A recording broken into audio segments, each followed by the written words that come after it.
하나님의 뜻을 따라 그리스도 예수의 사도로 부르심을 받은 바울과 형제 소스데네는 고린도에 있는 하나님의 교회 곧 그리스도 예수 안에서 거룩하여지고 성도라 부르심을 받은 자들과 또 각처에서 우리의 주 곧 그들과 우리의 주 되신 예수 그리스도의 이름을 부르는 모든 자들에게 하나님 우리 아버지와 주 예수 그리스도로부터 은혜와 평강이 있기를 원하노라.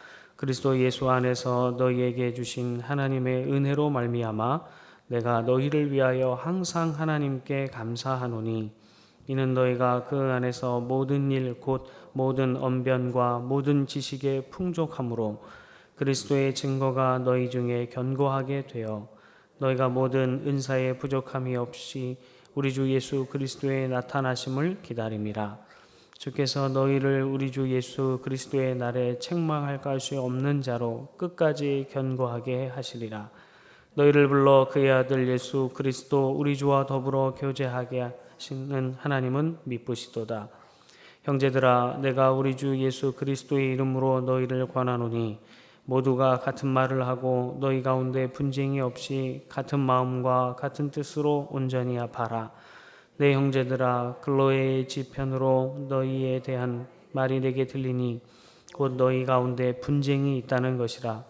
내가 이것을 말하거니와 너희가 각각 이르되 나는 바울에게, 나는 아볼로에게, 나는 게바에게, 나는 그리스도에게 속한 자라 한다는 것이니 그리스도께서 어찌 나뉘었느냐?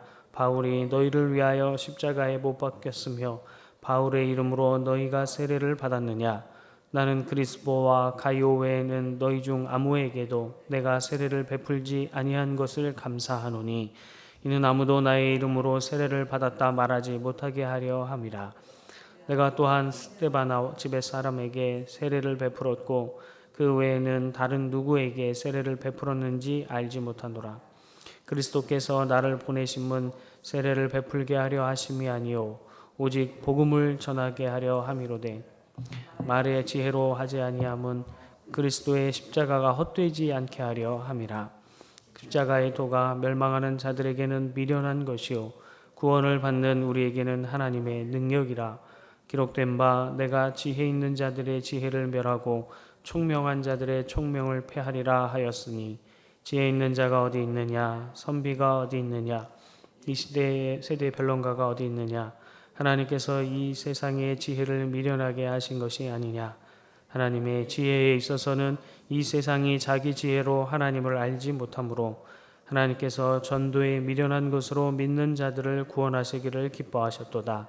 유대인은 표적을 구하고 헬라인은 지혜를 찾으나 우리는 십자가에 못 박힌 그리스도를 전하니 유대인에게는 거리끼는 것이요 이방인에게는 미련한 것이로되 오직 부르심을 받은 자들에게는 유대인이나 헬라인이나 그리스도는 하나님의 능력이요 하나님의 지혜니라.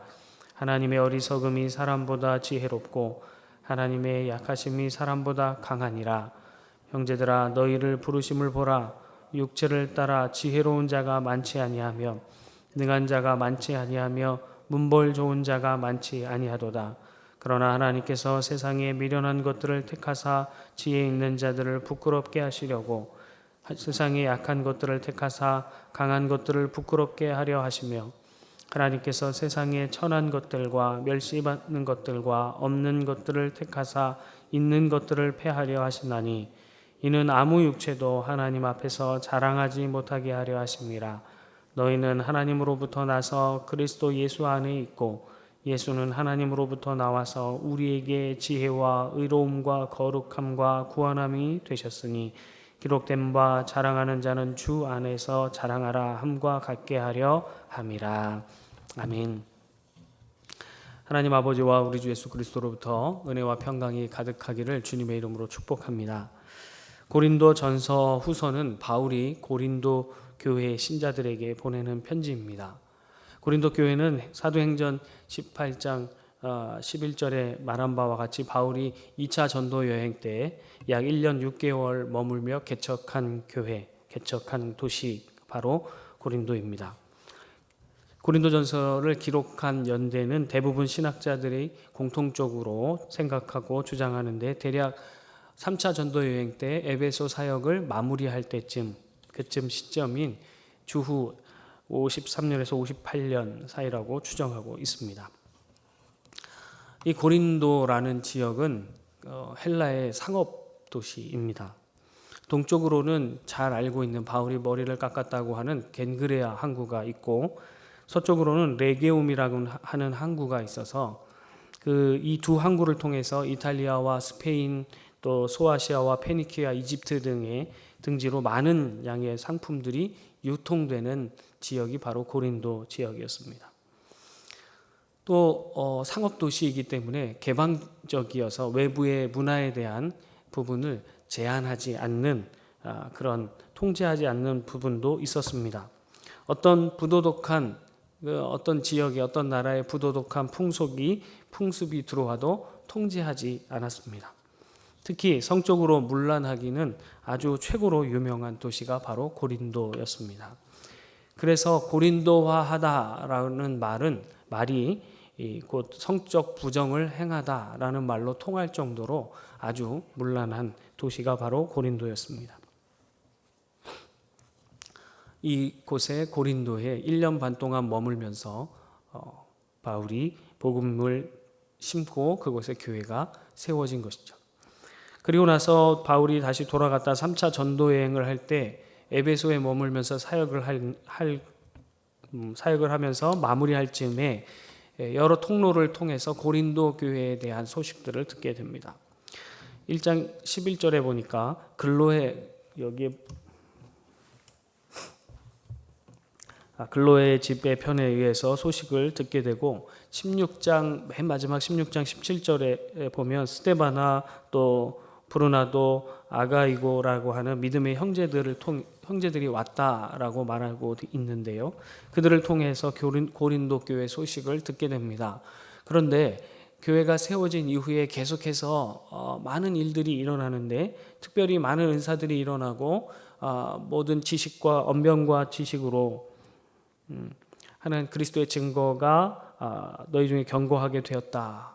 그리고 많은 은사들이 나타난다. 그런 것에 대해서 감사하고 있었는데, 전보다 더 좋아졌다는 것이 아니라 전보다 더 못해진 상황을 듣게 되었다라고 이야기를 하고 시작을 하지요. 그리고 고린도 교회에 많은 오류들을 바로잡기 위하여 교리적으로 또 써나간 편지, 그것이 바로 고린도전서입니다. 바울이 고린도 교회의 여러 오류 중에서, 여러 잘못 중에서 처음으로 다룬 것은 바로 분쟁입니다. 바울의 서신의 특징인 그 인사와 감사 부분, 1절부터 또 9절까지의 그 부분이 끝나자마자 바로 시작되는 것이 너희에게 잘못이 있다 하는 소식을 들었다. 그것이 분쟁이다, 나뉘었다, 다툼이 있다라는 말이었습니다. 10절에서 모두가 같은 말을 하고 너희 가운데 분쟁이 없이 같은 마음과 같은 뜻으로 온전히 합하라 라고 바로 권면하면서 서신을 시작합니다. 그 이유는 복음을 전해준 사람들로 파당이 생겼다는 소식을 듣게 되었기 때문입니다. 그래서 바울은 교회의 본질은 나누어지는 것이 아니라 하나 됨이기 때문에 이것을 가장 먼저 권면합니다. 에베소서 4장 10절에도 보면 바울은 왜 하나됨이 교회의 본질인가에 대해서 설명하는데 이렇게 말합니다. 평안에 매는 줄로 성령이 하나 되게 하신 것을 힘써 지키라.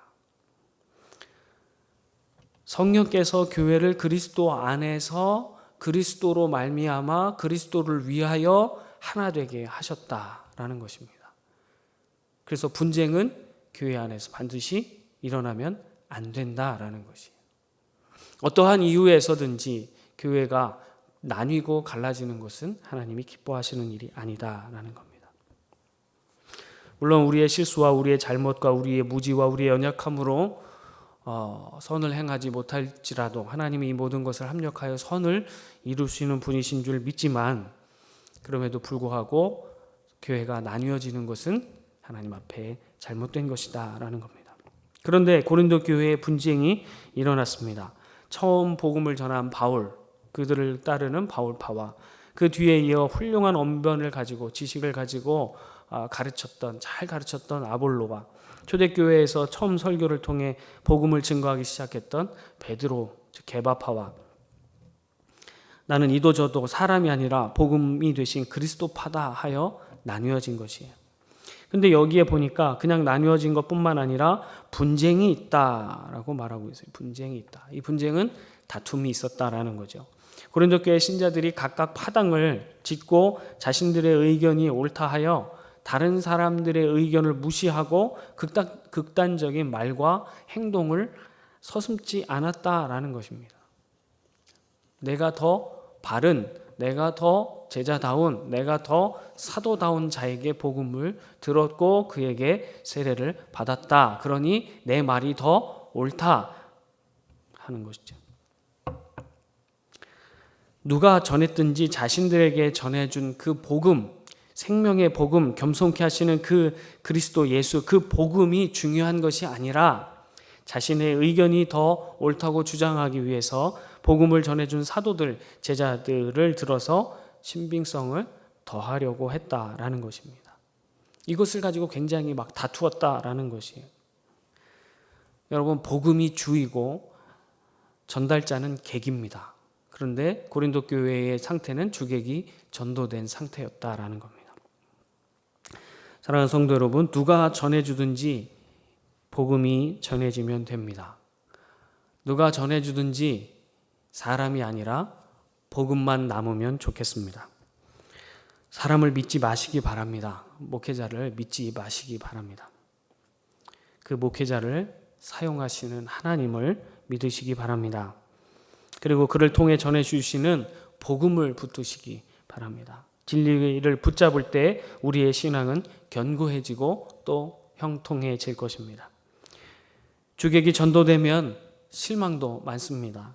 배신도 당합니다. 사람이 아니라 복음이 최선임을 기억하시기 바랍니다. 자, 그럼 왜 고린도 교회에서 분쟁이 일어났을까요? 누구에게 세례를 받았는가 하는 것에서 비롯되었습니다. 사실 이 문제에 드러난 이 현상은 누구에게 세례를 받았는가 하는 문제였지만, 그래서 그 파가 나뉘어진 것이지만 실상은 자신에게 세례를 베푼 사람이 더 높은 사도요, 하나님께서 쓰시는 제자라는 것을 자랑하기 위함인 것이죠. 결국 교만함의 근거를 가지려고 하는 것입니다. 바울이 높다? 아니다. 바볼로가 높다? 아니다. 초대교회의 사도고 예수님의 수제자였던 베드로가 더 높다 하다가 더 높은 기준을 찾다 보니 나는 사람이 아니라 그리스도에게 속한 자다라고 자랑하려고 하는 것이죠. 즉 분쟁의 원인은 교만의 소치였다라는 겁니다. 그런데 재미있는 것은 26절부터 이후에 쭉 보면 나오는 말씀 중에 고린도 교회 신자들에게 바울이 하는 말은 무엇이냐면, 육체를 따라 지혜로운 자가 많지 않고 능한 자가 많지 않고 문벌 좋은 자가 많지 않다. 너희들 중에 지혜롭고 능하고 문벌 좋은 자가 많지 않다라고 말하고 있습니다. 육체적으로 너희가 가진 것이 별로 좋은 것이 많지 않은 것, 많은 것이 또 많은 지식을 가진 또 집안이 튼튼한 그런 사람이 별로 없다. 그러니까 그것으로 자랑할 것이 없다. 어쩌면 그렇게 자랑할 것이 없기 때문에 내가 믿고 따르는 그 사람, 나에게 복음을 전해준 사람으로 인하여 내가 좀 높아지려고 하는 마음도 생겼을지 모르겠습니다. 그러나 우리가 육체로 자랑할 만한 사람은 별로 없다라고 말하는 것입니다. 그 이후에 계속해서 말씀하시는 것은 무엇이에요? 그렇게 지혜롭지도 않고 능하지도 않고 문벌 좋은 자들을 좋지 않은 자들을 택하신 이유가 무엇인가 하는 것이죠. 미련하고 약하고 천하며 가진 것이 없는 우리로 하여금 지혜로운 자와 강한 자, 있는 자들을 부끄럽게 하시고 패하기 위하여 선택하였다라고 말하고 있습니다. 우리는 이런 존재입니다. 미련하고 약하고 천하며 가진 것이 없는 멸시당하는 그런 존재들입니다. 주님이 없다면 그냥 그렇게만 살아가야 할 존재들입니다. 그러나 그런 자들을 주님이 택하셔서 강한 자와 지혜로운 자, 있는 자들을 부끄럽고 패하게 하기 위한 도구로 쓰시고 있다라는 사실을 기억할 수 있기를 바랍니다. 우리에겐 자랑할 것이 없고 자랑할 것이 없는 우리를 들어 사용하시는 그분은, 또 그분의 뜻을 이루어가는 도구로 사용하는 그분만이 우리의 자랑이다라는 것입니다. 나로부터 누군가 사람에 의해서 높아지려고 하지 마시기 바랍니다. 내가 누구 잘 알아, 전주시장과 친해, 이런 거 자랑하지 마시기 바랍니다. 우리가 높아질 수 있는 비결은 잠언 4장 8절의 말씀처럼 하나님을 높이는 것뿐입니다. 그를 높이라, 그리하면 그가 너를 높이 들리라. 만일 그를 품으면 그가 너를 영화롭게 하리라 말씀하세요. 나는 언제나 낮추고 오직 주님만 높일 수 있기를 바랍니다. 그러면 우리가 가진 것이 없고 그러면 자랑할 것이 무엇인가? 자랑하고 싶다면 주 안에서 자랑해야 하는데 우리가 무엇을 자랑해야 할까요? 오직 예수 그리스도와 십자가를 자랑해야 합니다. 그리스도는 유대인이나 헬라인이나 부르심을 받은 자들에게 이 그리스도는, 그의 십자가는 하나님의 능력이 되고 하나님의 지혜가 되고 하나님의 강함이 되기 때문입니다. 제발 하나님만 자랑합시다. 사랑하는 성도 여러분, 우리는 어떤 사람에게, 어떤 목회자에게 속한, 이 세상에 속한 사람들이 아닙니다. 빌립보서 3장의 말씀처럼 우리는 천국의 시민권을 가진 자들입니다. 곧 하나님의 백성이요 하나님의 자녀들입니다. 그런데 우리가 그런 자격이 있어서 그렇게 천국의 시민권을 갖게 되었다라고 성경은 말하지 않습니다. 하나님의 은혜요 하나님의 선택하심이다라는 것입니다. 성도 여러분, 우리가 전주 서문교회 교인임을 자랑하지 맙시다. 교회의 유구한 역사를 자랑하지 맙시다. 인간적인 영향력이 있다고 자랑하지 맙시다. 담임 목사와 친하다 자랑하지 맙시다. 내가 많은 직분을 받았다 자랑하지 맙시다. 성경을 많이 읽었고 많은 성경적 지식을 가졌다 자랑하지 맙시다. 우리가 믿음의 몇 대째 집안임을 자랑하지 맙시다. 우리가 스스로 높아지려 하여 분쟁을 일으키지 맙시다. 자랑은 주 안에서만 자랑합시다. 우리의 자랑은 우리를 죽음에서 생명으로 옮기신 예수 그리스도와 그의 십자가만 되게 합시다. 그리하면 주께서 우리를 높이시고 영화롭게 할 것입니다. 주 예수 그리스도로 말미암아 온전히 합하여 우리는 날마다 하나님의 나라를 꿈꾸며 하나님의 영광을 드러내는 그러한 삶을 사는 저와 여러분이 되기를 주님의 이름으로 축복합니다. 기도하겠습니다. 사랑하는 하나님 아버지, 언제나 우리의 미련한 것과 약한 것과 천한 것과 멸시받음이 마땅함과 또 가진 것이 없음을 보게 하여 주옵소서. 그리하여 늘 가난한 심령이 되어 겸손히 주를 찾고 구하게 하여 주옵소서. 내게 있는 어떤 것도 자랑거리가 되지 않게 하여 주옵소서. 늘 우리의 자랑은 하나님의 능력이요 하나님의 지혜요 하나님의 강함인 예수 그리스도와 그의 십자가가 되게 하여 주옵소서. 예수님의 이름으로 기도드립니다. 아멘.